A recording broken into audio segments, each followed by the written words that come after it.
National Weather Service in Springfield has issued a severe thunderstorm warning for Hickory County, northwestern Dallas County, Cedar County, southwestern Benton County, Polk County, eastern St. Clair County, until 2:45 a.m. Central Daylight Time. At 1:42 a.m. Central Daylight Time, severe thunderstorms were located along a line extending from 9 miles east of Osceola to near Wammo to Stockton to 13 miles south of El Dorado Springs, moving southeast at 45 miles per hour. Expected hazards include 60 miles per hour wind gusts. This is a radar-indicated threat.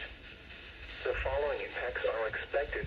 Expect damage to roofs, siding, and trees. Locations impacted include Bolivar, Stockton Lake,